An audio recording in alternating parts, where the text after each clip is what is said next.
Man to man, combat hand to hand, hands locked, ready for the last stand, elbow drops, kicks fade bang. If I can hate you, levitate, better settle mate, lights out, knocked out by the heavyweight.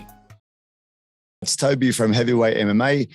Lucky today to be here with Mr. James Te Huna, one of the founders of MMA in Australia, I would say, and New Zealand, having fought 10 times in the UFC with a big record of 25 fights. Welcome, man. It's good to see you. Thanks for having me on, man.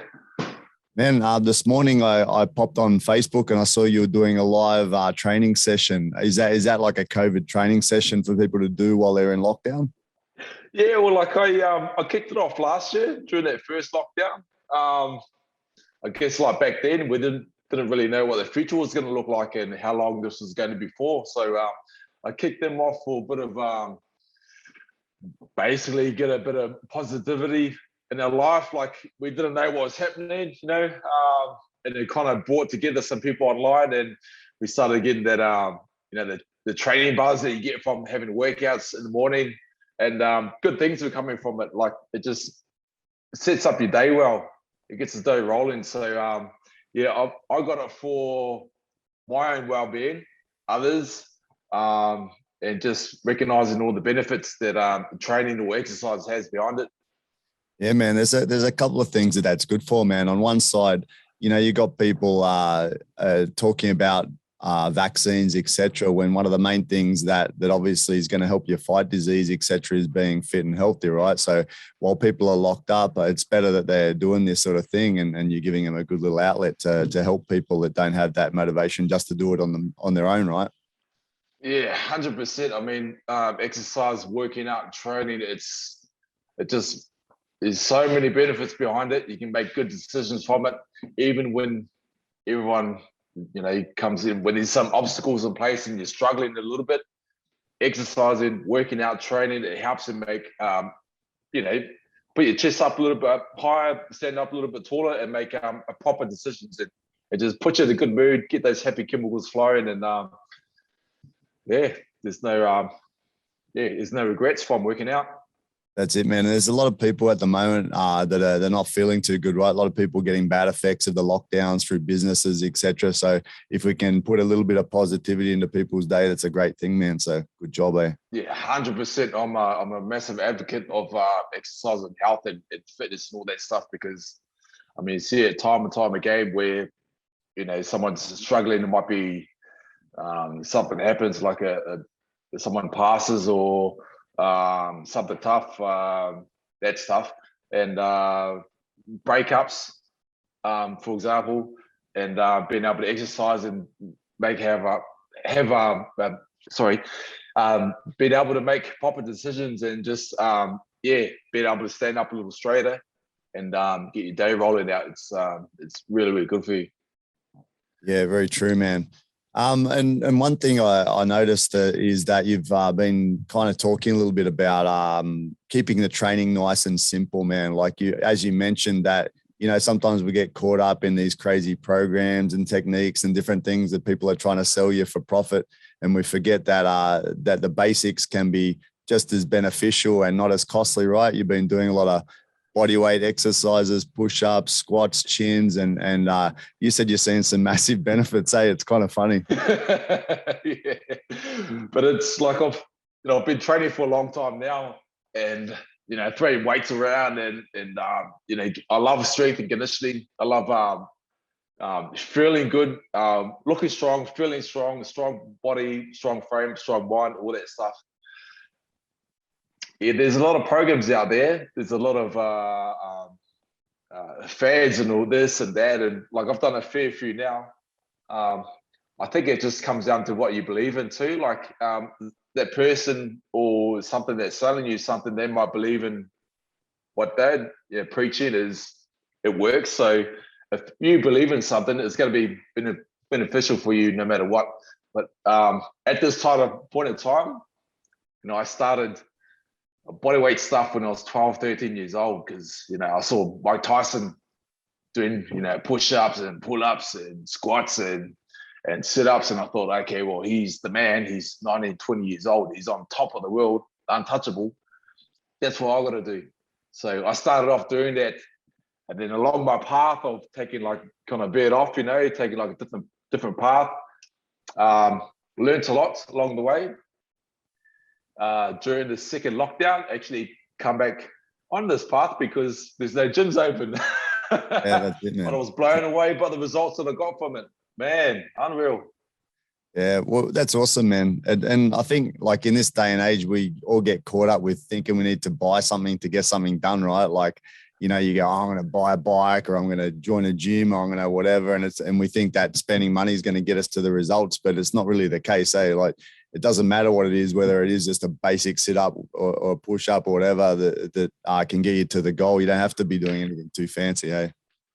Oh man, it's I think because we're looking for that shortcut to get there, and as life evolves, these things become quicker and easier for you to do. If you're looking for that path, then you might have to wait around a while for your results. Yeah. Same old simple, that basic stuff: push-ups, squats, pull-ups. They work. Yeah, they might be boring, but you do it enough, you're going to get really, really good results from it. Yeah, man. And I think it's the focus, for this COVID time, man. When it first sort of kicked off, I'm in a different part of the world, bro, or in China, but when it first kicked off, when we had some sort of basic lockdowns and that, I thought the opposite of most of my friends. Like, the people over here are like sitting in their house, feeling sorry for themselves, eating and shit. I was like out trying to do runs and doing kettlebell at home and everything. And you feel better off that you're getting this lockdown in a way, because you got the chance to do some training and stuff. Whereas many people make an excuse to sit around and sit on the TV or play games or whatever and not really get anywhere, eh? Yeah, well, it's up to the person, up to the decisions you make. It depends on what you want to do. Do you want to take that path or latch on to what's happening with COVID and restrictions and lockdowns and masks and all that stuff? You can take that road, or you can start, creating opportunities for yourself, learning or reminding yourself what's really valuable in life. Those small, simple things. So it just depends on the person. True. Hey man, I saw you. So you're still doing in your workouts, you're also incorporating a bit of stand-up stuff, bit of basic combinations and that. So I take it you're still training a bit yourself, man, with that stuff. I mean, I still I love boxing. Yeah, I love boxing. I love I used to love pumping weights. Now I do body weight stuff, but I love fighting. I started on that journey, and that actually that kind of like built me into the person I am today, and it created my identity. It's just boxing, martial arts, combat sports in general. It's just like a great vehicle for people to use to overcome obstacles or develop themselves into a better person. Yeah, man. And I just wanted, I've been listening to a few of your podcasts and that, and you mentioned that you were doing some training with like teaching some teams about tackling, football teams about tackling, etc. Is that something you're still doing, man? Yeah, actually I am. It kind of stopped over COVID because of the lockdowns, and staff got cut back and all that, and I was one of them. But I got into footy, rugby league, it was just by chance. Like, I was taking one of my mates' team through like wrestling drills on the field, and one of the dads there, I was teaching his girls' team, and one of the dads there was a legend of the sport of NRL, and we got chatting, and then he put me on to St. George Dragons, which is quite a high level club. And then a few meetings later, we're on the same page, and just worked out from there. And I got involved in footy, and a completely different sport from combat sports. But what I learned from combat sports, I transitioned it well to footy, and got to learn a lot in a short amount of time with footy and the coaches that I was around too, because they could see that I was quite passionate about what I had to teach. So I'd like to, if I'm passionate about something, I'll break it down, and I value my teaching. So it was just a really good time for me, and I learned so much about team sport, and not gone away from individual sport fighting, went into team sport, and just realized how good the team environment, the team culture, and how it plays a big part in sports, not only team sports, but in like individual sports, like combat sports as well. It's you're the fighter, you're the individual going out, but you got to think about your team, and you need that strong team behind you to be able to do well. Yeah, man, it's kind of interesting that the NRL teams these days pay attention to some wrestling, so they can improve their tackling ability. I know, do you know Larry Papadopoulos at all? I know he does a bit of work with one of the footy teams. He's a friend of mine. So, so it's good that you guys have that avenue, right? And actually he gets a real buzz out of it as well, working with these guys. Yeah. Pretty good athletes and everything, yeah? Yeah. It's just it was a really good time for me when I was, on the field with the boys and teaching our stuff and watching them go through the drills, and then you see it happening on the field in the game. It's just, it's really good to see. Yeah, man, it's interesting how these like contact sports kind of cross over too, right? Like you got a few of the good footy players turning into rugby, and quite a few of them also like some of the contact sports around, like the boxing, combat sports, boxing, kickboxing, Thai boxing, MMA, etc. It's they easily cross over, right? Because of that contact element. Yeah. Well, like, they both have something in common. They love contact. They love to hit hard. That's it, man. A couple of them are doing pretty good in the boxing too, eh? It's pretty amazing. Yeah, man. Like, especially Paul Gallen, he's really blown me away. I mean, he had this guy. He's the same age as me. Yeah. He's 39, almost 40. So we're 40 this year. He retired from footy, and retired footy players, NRL players at a high level, been playing for a long, long time. You think about all that impact, all that contact over the years. Yeah. Their body be banged up, but at the end of their career, they're kind of like struggle to keep fit and all that stuff. They're just trying to relax a bit more and relieve a bit of the pain from the old injuries. But he's left that and gone straight into boxing. I mean, he had been boxing on and off for quite some time now, but to go into boxing, dip his toes straight into the deep end and fight, compete against well-known fighters and do well against it, man, it's just unbelievable. I take my hat off to him. True, man. Like everyone thought Mark Hunt was going to get him, right? Everyone thought that. There wasn't many people who thought that he had I thought that, yeah. Well, man. Yeah, no. Man, he's just he proved me wrong. I thought, Mark was just experience. Nothing beats experience. And I guess when I look at Paul Gallen, he spent 2 decades in the NRL, but then he's in his age and retired from that sport, and he comes fresh with knowledge from his footy background into boxing. And here's his thing. He's just like sparked him up. He's got this new sport. He's, he wants to go after it. So he's like a fresh mind in boxing. So it just goes to show that you're never too old, Yeah, man. No, it's pretty amazing. Now, I'm talking over the big names like Mark Hunt, man. You fought some pretty massive names in your time, man. I was just looking over your record, had to watch a couple of your fights to remember. And, you fought Alexander Gustafsson, which is a massive name, Mauricio Shogun Rua, Joey Beltran, Perosh, Ryan Jimmo, Glover Teixeira, Nate Marquardt, Hector Lombard, Sam Brown. So many big names, man. Do you look over your career? And what do you feel when you look back over your career when you're active professional fighter, man? The first thing that comes to my mind when I look back on it, when no one's in there, I felt like I was in there forever. Yeah. Now that I look back at it, it feels like a small little window that I was in there for. Yeah, man. But it just all happened so quick, so fast. Now that I look back at it,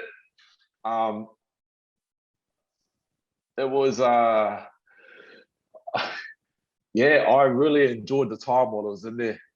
I really enjoyed the time. I really enjoyed the amount of people that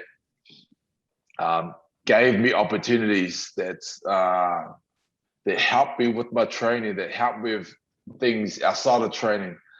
Just the amount of people that I met and the conversations that I had and the amount of knowledge that I learned too. I'm really grateful all that has happened for me, because I guess at the time when you're the athlete, you're like tunnel vision. You're just like, you're on your purpose, and it's kind of hard too, because you don't kind of recognize a lot of things that have been handed to you. A lot of people help you out. So when I look back, I'm really thankful for those that have helped me out. Just really, really grateful. And do you feel like you achieved kind of what you wanted to achieve in the sport, or do you feel like it was kind of cut short when you had the lesions on your brain and you kind of had to stop probably prematurely than what you really wanted to be stopping? First off, I'm quite surprised that I went, because I went further than I thought. I mean, if I told you my story from when I was a kid to up into where I am now, it's got a big jump, a big leap. Yeah.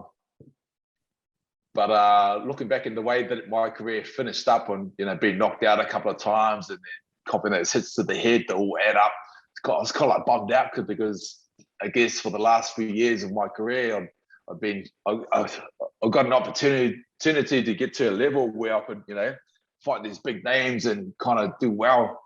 But I just copped injuries and just obstacles, really. I don't want to look for excuses, but just copped a couple of injuries and things happened, and kind of bummed out how it ended. But I learned so much from it, man. I learned a lot from it, and quite grateful for the path that I was on. Yeah, it would have been good to continue through and do well and get your wins and stuff like that. But man, along the way, I've learned so much. Yeah, man, it's a very tough and unforgiving sport, man. I imagine, from being on that high, being in the UFC, and everyone knows you because you're one of the pioneers over in our way. To being unable to fight, it must be difficult, like emotionally and that to get over it and to bring yourself back to reality, right? Man, it was so hard, because that's all I knew was just fighting. So that, I think it was the start of the year, 2016, start of the year. I was like, yep, okay, I'm gonna have three fights this year. I had my year planned out. Had that first fight, got knocked out by an ice hockey player that came into the UFC. So it was, so he caught me. I was like, far out. So I went to the hospital, got scanned up, and they're like, oh yeah, we got this and that. You got to think about your next steps now. I was like, oh man. So kind of, for those next few months when I'd retired, I struggled a bit, that transitional phase that a lot of athletes that you see in common with athletes as they come out of their career in sports. Making that transitional phase is quite tough and hard, and you got to start finding your path.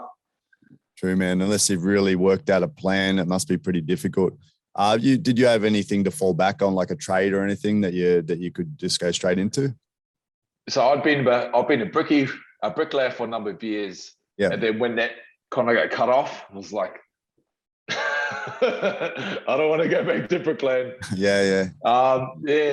But so what did I do? So after, when that halted, I got into teaching. I started teaching seminars, and that got me putting myself in a teaching position, made me accountable for what I had to share. Yep. Therefore, pick myself up, maybe stand up a little bit taller and do research and learn a lot more. So they actually got me back on my feet. Along the way, got the footy opportunity, so got myself on footy, and then more coaching roles, and then that was my path, being a coach and a mentor. And then about a year ago, actually got involved with creating and implementing intervention programs for young people in out of home care, so foster kids that were at risk. So being able to put in place a program for them, and then just connect them back to the community, work on their behavior, and get them going. Yeah, man, that's awesome that I heard you talking about that you're working with children, And having listened to some of your talks about your history and your past and growing up, etc., I think you're the man for the job, man. Like you've obviously had some difficulties growing up, and then you've paved your way through your adversity to be successful and to do really well in your sport. And then I'm sure kids can really identify with you. Like they'd look up to you because you've done what you've done, and you've also experienced what some of them have experienced. So you'd be the great role model for them to to bounce things off and to talk to. Yeah. It's thanks for that.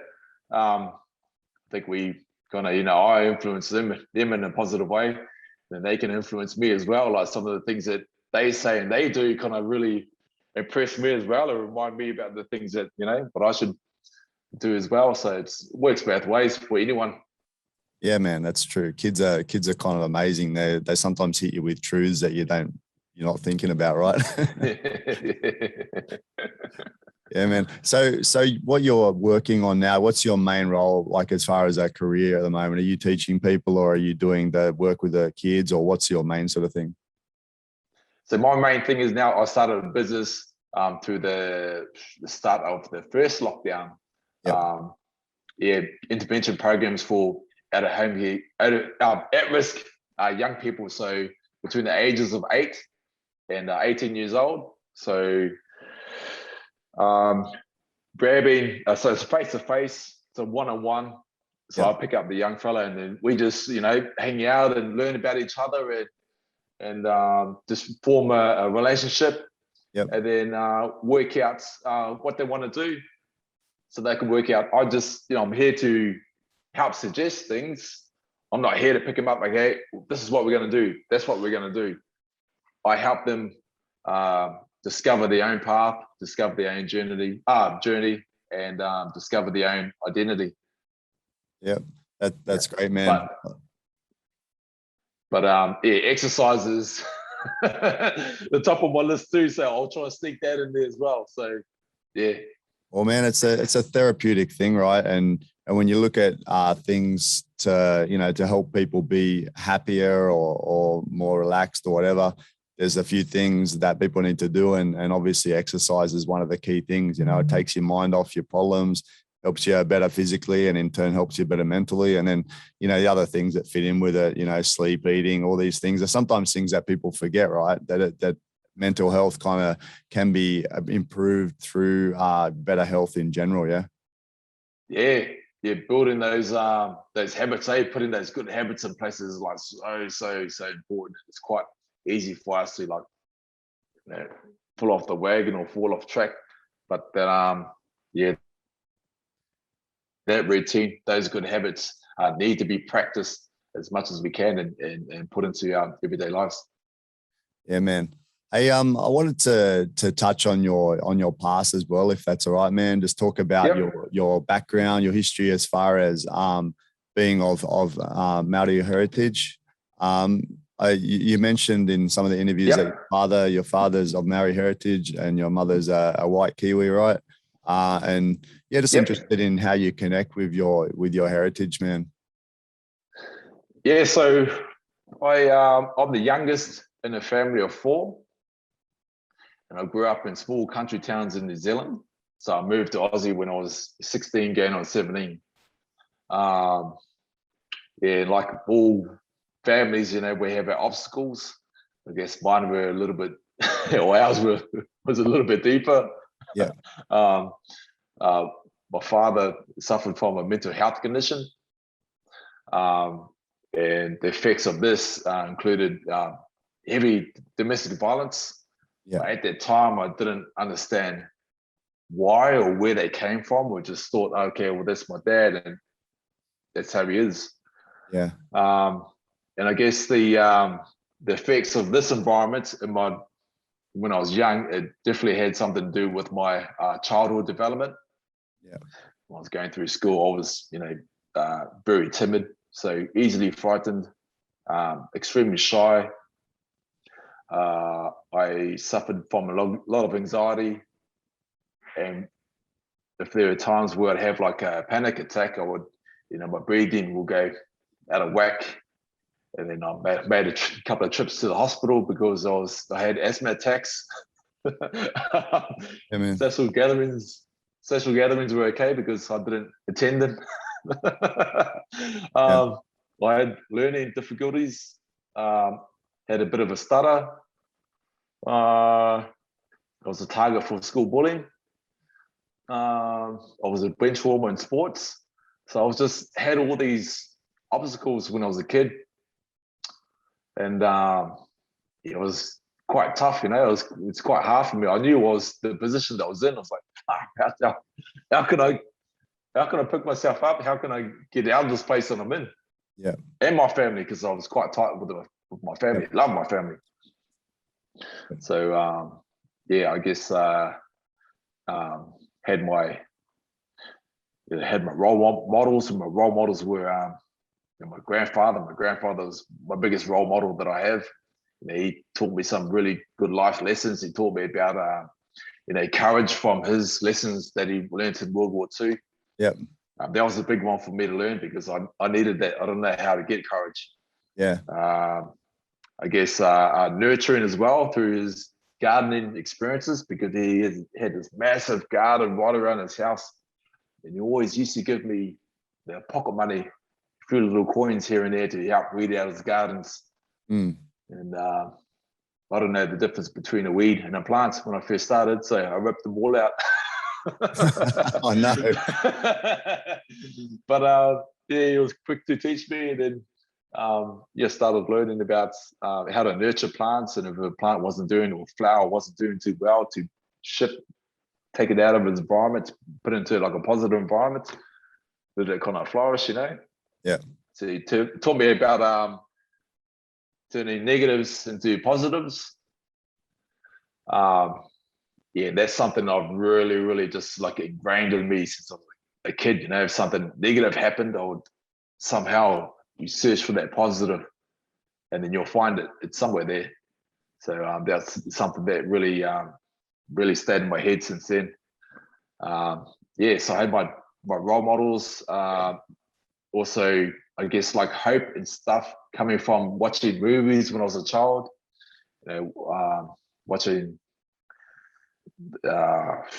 those overcoming great adversities, you know, to give me hope. It's like, okay, well, I can do this. I can, you know. So I guess my opportunity into doing something about this, it came from when I was 12 years old. My father was working as a bouncer at a door at a pub, and he was talking to one of the patrons, and I think a conversation got sparked up about a couple of young kids in the area that were like mucking up, you know, street kids. So my dad always had a lot of empathy for these street kids because, you know, he was one. So he said, "Oh, it'd be good to take them through boxing or something, let them exert some energy." Then the pub owner heard that conversation. He goes, "Oh, I've got a bus depot at the back. It's not been used. You can use that space there." So Dad's like, "Yeah." A couple of conversations later, 3 guys come together, built this boxing club, and Dad's one of the trainers there, and brought me into boxing. As much as I was scared of like conflict and fights and stuff like that, you know, because whenever I was stressed, I would just like, I'm looking for the exit. Yeah. So my especially my first sparring session in the boxing, man, it was scary for me, very, very scary. But that was one step forward, and I've turned that negative into a positive. And you know, after that first contact session, that first sparring session, I realized that I'm not dead, I'm alive. And I'm a little bit better. I'm a bit better than what I was yesterday. So I'm a bit stronger than what I was yesterday. So I was always looking for those positive things from things that I've done. And kind of like, you know, started, getting myself a little bit stronger each and every day. That's awesome, man.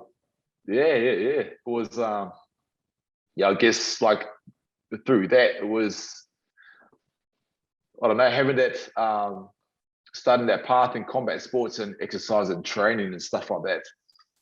You know, I got to do some great things and reach a really high level, but also like Dad was quite proud about his sons, because my brother was into boxing as well and fighting, and his sons were, becoming like people of the community and doing quite well, and I guess like future leaders for the community. And my dad's getting proud about himself. Next minute, he's exercising and doing things and being connected to the community. So he started having that connection, and all that stuff that we experienced growing up kind of diminished over time. But I always wondered why that happened. When I was a kid, didn't understand. But then, I got to learn about, as I'm an adult, got to learn about my family history and the reason why Dad was like that. So when he was 13 years old, he had to experience his mother being murdered by his father, and then his father then suicided. So my dad saw that, experienced that. He's 12 years old, 13 years old, heavy trauma. So he got passed on to different family members. A few years later, homeless, and then he met my mum, and then he had 2 kids, and just went on that path. But PTSD, it's quite a big thing, and we hear about people going over in the military, going over to war, and coming back and suffering from it. My father had it big time from the experience that he had with the people that he loved the most. That happened. So I got to learn about empathy and when someone's struggling. And we just learned so much along the way, so much about body language. It's just, I'm really blessed to have taken this path in combat sports and exercise in general, because it's just, it's saved me, it's saved my family. Yeah, man. It's great that you've that you got through such hard times and become the man you are, and now you're doing it full circle by giving back to kids as well. I was listening to something yesterday with Shane Young, Shane Young, the UFC fighter. And he was talking about youth suicide in New Zealand, that there's a very high rate of youth suicide. And when you think of an example such as yourself, you could have taken that path as a youngster, and thank God you found an outlet and a way to get through things and to make yourself stronger through boxing or through family or whatever you did to get through. It's good, man. Yeah, very difficult. Yeah, it is. I mean, you hear about a lot, eh? I just heard about the news about a person in the community. He had suicided. So it's just really important to have that connection. It's pretty hard when you reach that real dark place that we've experienced.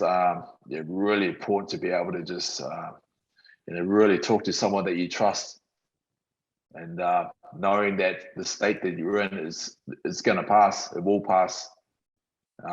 But just to have that courage to talk to someone that you really trust is really important. Yeah, man.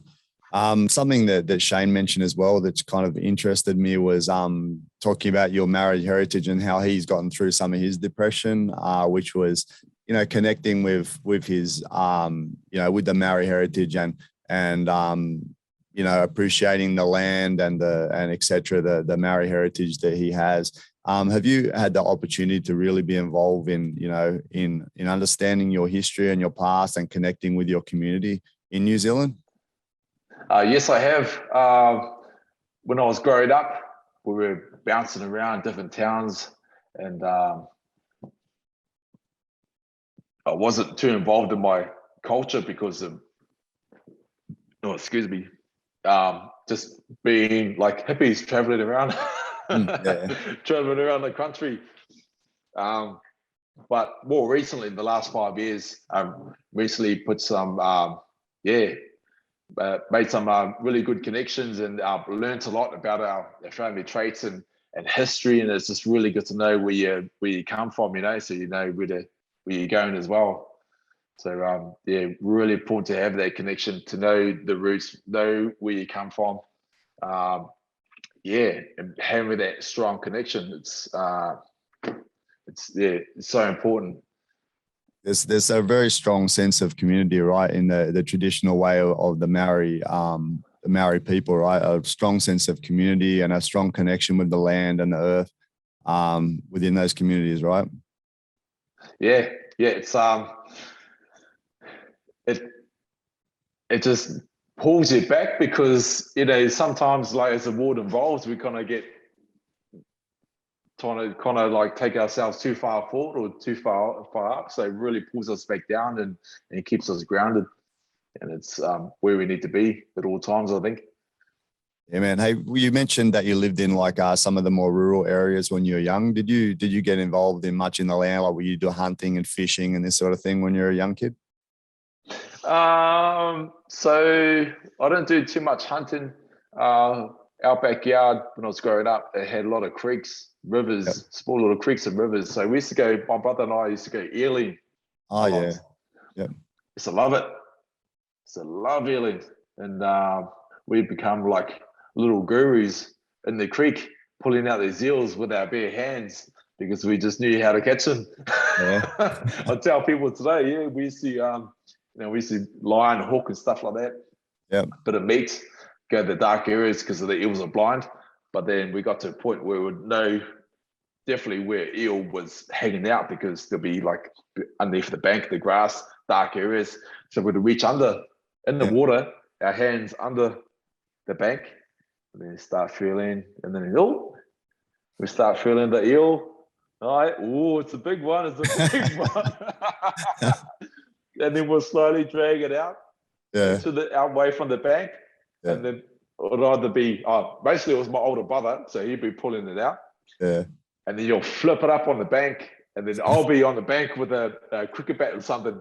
Like you hit the eel hit the eel on the tail, and that way it paralyzes the eel.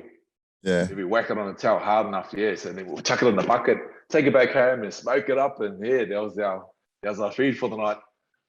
That's funny, man. I used to catch them with a line, but I never had the chance to do it just in a hand jumping in the creek. I don't think I like it, bro. I think I'll stick with the line, bro. You put your hand over there, you go, oh no, it's a big one. What if it's a fucking snake? It's all over, bro.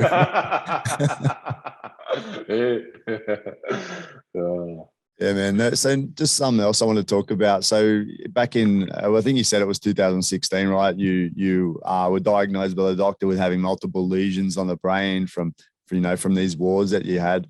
What are your thoughts on that now, as far as like, how people train, how people fight? Like, is it all worth it, or should you change your training methods, etc., to ensure that you don't have as bad brain injuries if you're involved in contact sports? Just have that awareness of head trauma, those big knocks. I mean, kids can cop it every now and then too, in their footy, not learning about head positioning and about distancing and stuff like that. There's been we hear it about kids and teenagers being, suffer from being knocked out on a field. The number one thing that I've got to advice to give to those that are fighting, especially preparing themselves, is hard too, because you're going to have a fight. You could be training for a fight and you get rocked, and then you go through that session and then finish it, and the next day you're turning up, you go in again, and you go in again, go in again. When you get rocked or concussed, your brain needs time to rest and settle and get all the brain cells back. But too often, because the fighter's got to prepare for that fight, so he's straight back on the battlefield, preparing for it. So that's kind of a risky thing to do, and that's something I wasn't doing. So I was copying, like when I seen my neurologist, he asked me, how many concussions have you had? And I said, well, in fighting, I've only had 2. I've had at all amateurs and pros mixed together, the record that I have is I've had about 70 fights, 70, 80 matches. I said, I've only had 2 concussions. He's all right, okay, now how many have you had during training? I said, I haven't really been knocked out, but I've been rocked. too many times to count because, you know, all those all add up, hey?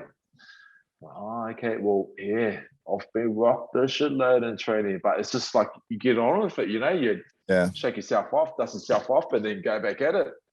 Yeah, But, man. I guess it's yourself that has to have that awareness, and also your crew, your team, your coaches, your training partners, to be able to, you know, pull you up as well. Recognize that, okay, hey man, how about we skip that session or skip that week or skip those 2 weeks and we'll just do this instead. So yeah, just have that awareness in amongst the team. Yeah, man. Things have changed, right? Like I'm a tiny bit older than you, bro, but back in my day, we didn't really know. Like no one's really talking about, you know, concussions and head trauma, etc. Obviously, people know that sometimes boxers get a bit punchy, etc. But there was no real science on it. There was no one really saying you shouldn't spar hard, and we all sparred hard, you know. And it was always one up, right? One hits you, you hit them harder, they hit you harder, and it ends up in a brawl, and you're kind of competing with your mates in the gym every day. And it's not the fight that you get injured; it's the training, man. It's that repetitive training, especially guys that are pure boxers and any of the combat sports, I guess. But boxing, especially, I noticed some of my friends that turned pro, you could see their speaking and everything even changed as they started to get further into their career because of that brain damage. You know, it's just that repetitive sparring, and particularly just training, man. Like because they'll train, you know, a few times a week hard sparring, and they'll be training at other gyms where there's a lot of competitiveness and you know, just smashing each other 90% of the time, punching to the head. It's not a real good thing, but you can see that people are starting to learn, right? Especially in UFC, people talking about less full contact training, that more technique, and, you know, limiting the hard sparring to what you really need to do rather than doing anything too excessive. Yeah. It's you can see it too. You can actually see it in some of the fights that we watch. You might see like one fighter when he cops a little tap, and then he starts from like a half a jab or something. He cops it, and you think, shit. Well, this guy's probably copped a few, you know, a week, 2 weeks, 3 weeks in his camp before this fight actually happened. Then that's like a good sign that, you know, he would have got a few knocks before that fight as well. So it's you got to really like pull yourself up and be aware of that. But those knocks aren't good for you, but they can heal too. So if you heal in the right way, you can overcome these things too. So it's everything heals. Yeah, your brain heals, your body heals. Yeah, everything heals. Yeah, man. Hey, I just remembered something I didn't mention before, that you're hitting 40 in a couple of days, aren't you? You're turning 40 in 2 days, right? The big 4-0, mate. Amazing. Doesn't I don't feel it, only sometimes in the mornings when my alarm clock goes off. Yeah, it's a weird thing, man. Like you're inside in your brain and that you don't really feel your age, but then your body tells you every now and again, especially for someone like you that's had this hectic full contact career. Your body must wake up in the morning and go, fuck, you need a bit of movement to get yourself moving, I'd imagine. It's funny now, like you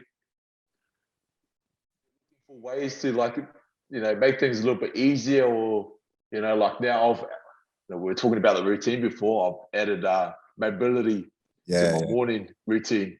So I do, like, you know, 5-10 minutes. I do hold like a couple of stretches, and that just makes me feel a lot better too. I can start roll out the day a lot better.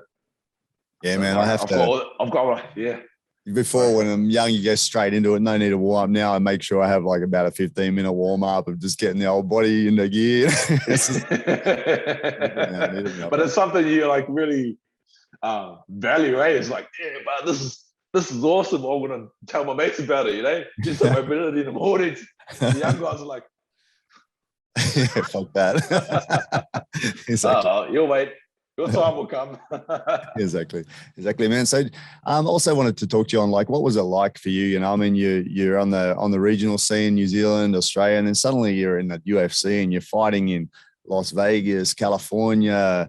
You fought in London too, didn't you? So pretty amazing, man. That must have felt like a pretty good ride, right? Like getting to travel around the world, fighting in front of bigger crowds and everything. Cool as. That was cool as.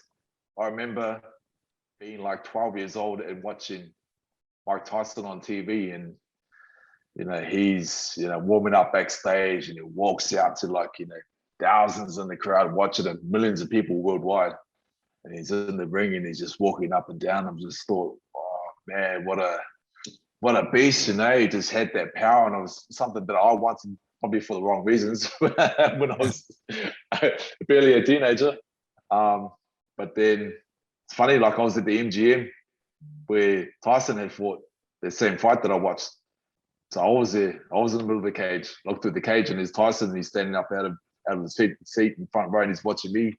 Yeah. And I'm going, fuck, now. I heard you mention, you said like you don't normally pay attention, but one fight you looked out and you see Tyson just outside the ring. Jesus, what a shock. Yeah, man. Just took me back to that memory when I was a kid. Yeah. Yeah.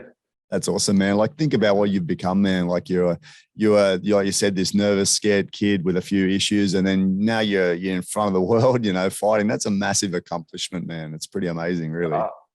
Yeah, man. It was. I still have trouble with certain things that I still have like a little bit of anxiety here and there, but I'm more aware about these things and just try and walk towards it when it happens. When I recognize it. Yep. Let's go. Actually, towards it. On that, man, like when you do your, I ask most people this question, but for you, it's particularly like important. Like, how do you prepare mentally, man? Obviously, you've got some feelings inside, etc. How do you deal with having to deal with such a precious situation? It's pretty incredible to, have to get up in front of the world, in front of these killer fighters. How did you prepare and how did you face it all? Yeah, just replaying it over in your head over and over and over again, just that scenario, like imagine yourself at visualization is huge. That was a big tool for me, which is for me, like thinking, okay, this is what the backstage is going to look like. This is what my warm-up is going to look like. This is what it's going to look like when the staff calls me out to walk out. This is what it's going to look like when I'm behind the curtain. This is what it's going to look like when I walk out in front of, onto stage. So I'm just replaying that inside my head over and over and over again. So I've done it like 1,000 times. That definitely helps. That's good, man. So it just keeps me a little bit more, calm, a little bit more at ease. I'm still going to be like hyped up and nervous and everything because that's just what we do. Humans they have like their little bit of nerves here and there. It's normal. It's part of being human. Just, and every now and again, get different levels of it. And every now and again, you bust out some dance moves like Men in Black or something, bro. Get you ready. Man. It was funny because we all so I dressed up in Men in Black, dressed up in suits, and me and my team we practiced our walkout. So we were walking out to Men in Black, and we bought all the suits, so that we had this kind of like a staff's routine put in place. So anyway, our time came. We lined up backstage behind a curtain. There's other staff and other fighters and their team walking past and like, what the they're looking at us, and here's us like pretending to be cool. I'm sweating bullets. Yeah.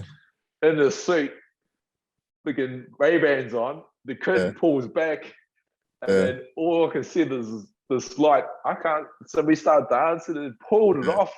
Yeah. And then we had to walk. And as I'm walking out, I can't even see anything in front of me because guess what? Because I'm sweating so hard, my glasses are fogged up. I can't see shit. The only thing I could see was the cameraman in front of me with the big flashlight. So I was just like, follow that flashlight. And thankfully, that flashlight took us to the gate of the cage and ripped everything off. Man, that's cool. I actually watched it again after listening to you a little bit, man, and you reminded me of that one. So I looked it up again. It's a good ring entrance, man. It's pretty interesting. It was funny too. Went out to Men in Black and almost got neuralized in the first 60 seconds from that's right. But you came back, right? Yeah, but then you came back and got it, right? Because you'd mentioned you had a few issues with the camp and everything, pretty shitty camp. So you just relaxed. Well, let's just fucking do a good ring entrance, dance, whatever. And you came out and you got rocked, but then you came through because you got tired, right? I remember your cornerman was saying, he's tired, man. Just keep going. Like in the second round, you pretty much felt like you could have given up, but your cornerman's going, keep going. And you eventually just overcame him, right? Yeah, it was it. So in the first round of the fight, first 60 seconds of the fight, Ryan Jimmo, he had like an 18 fight. I think it was 18-0 or something. Jesus. Huge record. He had like 18-1 or 18-2 or something. Massive record. And he only just recently came off from breaking the UFC record for the fastest KO in history. 7 seconds or something. Amazing. I was like, oh man, so I'm matched up against this dude. So just went out there and he threw a head kick, and then a lot of people were expecting it because he just ices people pretty quickly. And then he kicked me, and then as I've dropped on the canvas, fell backwards, my head bounced off the canvas, and then they actually woke me up. So, and then I just seen him on top of me. He's going like Donkey Kong on me, trying to finish me off, and I was like, I managed to survive. I realized that he, knocked me out of the cartoon. I was actually pissed off because I had to, get one back on him. So I'm quickly trying to cover up, and he's going hard for like a good 60 seconds towards the end of the round. And I guess when a fighter can smell when someone's about to end, he'll put everything into it. And then what happens if that doesn't come?